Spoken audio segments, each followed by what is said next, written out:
then Kuya Kim Atienza. Kuya Kim, good morning. Kuya Kim? Unmute. There you go. Ayan. Hello, Kuya Kim. Yes, we can hear you very clear. Yes, Ross. Good morning at magandang umaga sa lahat ng ating mga members of media. Of course, to my co-ambassadors, the beautiful Gretchen O, who I miss very much, and the handsome and the strong and the debonair Zoren Legaspi. Zoren, good morning. Good morning, Kuya Kim. Good morning. Lahat ng positive attributes talaga. Yan. Yeah. Okay. Good morning, Kuya Kim. Kuya Kim. Yes. Yan. Baka pwede mo na kaming kwentuhan, ano ba yung mga ginagawa mo to keep being fit and healthy, di ba? Kasi napaka-importante yun because we've been in quarantine since March. Ang tagal na. You know? Well, two-pronged. No, I never stopped cycling. No? From the start, quarantine, I was already cycling.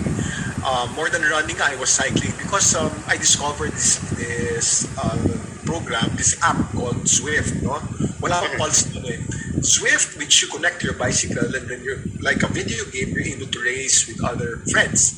And I had a racing group every morning that we would race together. Zoran's one of them. We'd see each other all the time. And it made me very strong in quarantine, cycling indoors. And then when GCQ happened, no, and then cycling was allowed outdoors already, that's when I started cycling outdoors. And I've been cycling outdoors at least 3 times a week, at least 40 to 50K each time. The Mall of Asia, it used to be the Okada area, but now the Mall of Asia, doing my development work and all that. Of course, it's a bit difficult in GCQ now because of the face mask. And then now there's a required face shield. I don't know how I'm gonna do it. But I just love to cycle outdoors. Iba talaga outdoors, talagang nakakamiss. And I really miss that London ride of ours, which we were supposed to do. Yes. That was the best ride ever I had in my life. And I did that with Zoren and Gretchen. And yung Zwift kasi has a program and that program is the London ride. We were approximating what we rode in person last year. And nothing beats the real thing. But cycling is important and I never stopped cycling because we need that and for mental health, for physical health, and everything else.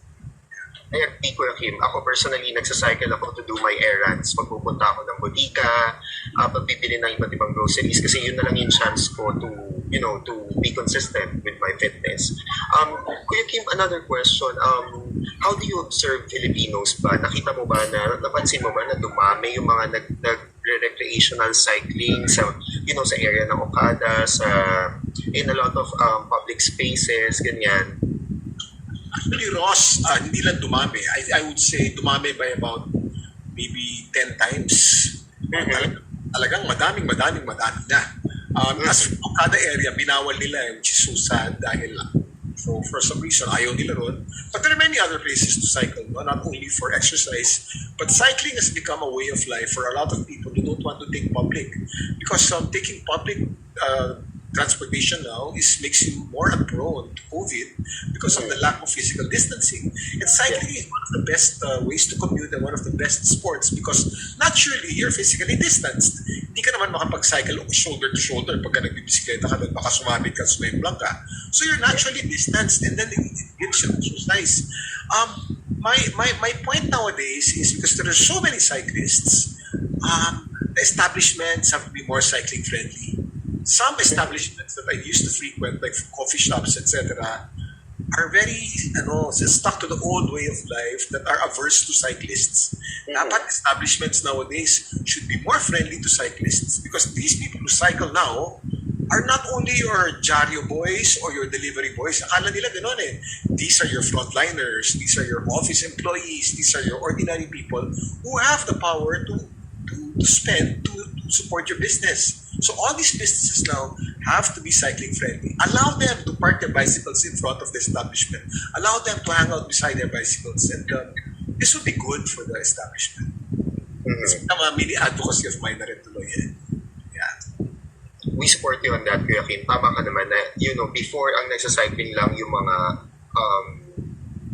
dito, yung kung sino lang yung gusto, pero ngayon dahil pangangailangan na siya, kahit yung mga nagtatrabaho 9 to 5 jobs, kailangan mag-cycle to and from work. So, businesses need to para maging mas conducive yung facilities nila to bikers and cyclists? The cyclists kasi, we like to drink our coffee and to eat our meals when we can see our bicycles kasi binabantayan namin yan eh. First of all, mas masarap tignan ng bisikleta tapos yung sakyan. Pangalawa, puso magnanakaw ng bisikleta. Nako, maligan ka lang, wala na yung bisikleta mo. And some establishments would say, may parking naman sa basement eh. Hindi ganun yun.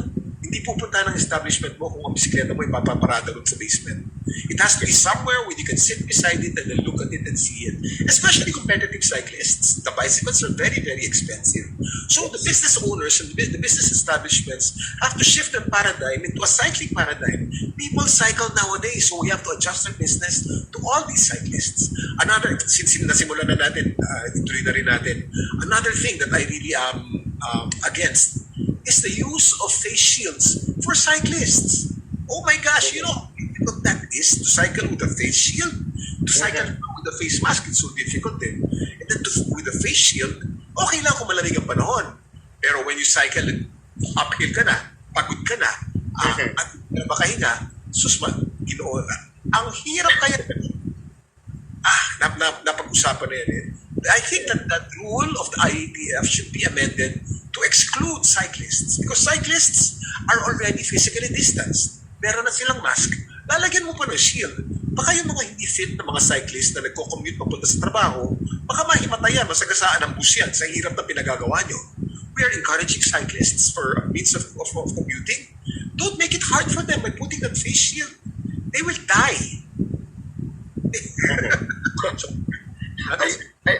Well, tama ka naman Kuya Kim sa word of caution mo, but that's also something that, our cyclists who will join the Prulifr Virtual Challenge shall consider, diba, when doing it. Susundan natin kung ano yung magiging progress nung ng implementation na yan na gusto gawin ng IATF. I hope they amend that and allow cyclists to cycle without it. I really pray. They're very reasonable people naman eh. One member of the IATF who's very high up, si Vince Dizon, is actually an avid cyclist. And I'm sure, pag alam niya he will amend it. Because it's not ng one person kasi there are many members of the IATF and a lot of them are not cyclists. But Vince, I trust will be able to hear us. Yes. Thank you so much, Kuya Kim. Short lang, very short lang. Now that you've learned more about the ProRide Virtual Challenge from Sir Alan's presentation, and sinabi mo, di ba, nagsacycling ka mga 3 times a week, to may 30 to 50 kilometers ka. Sa tingin mo, saan categories yung sasalian mo? Baka dun sa 500. Nowadays kasi naman, I feel that fitness is good, but fitness is also not good. You have to allow the immune system to also find vaccine and not just go all out on making you fit. Ano yun eh, ganun yun eh. So, 500 ako. Okay. Okay, we'll ask the others later. But thank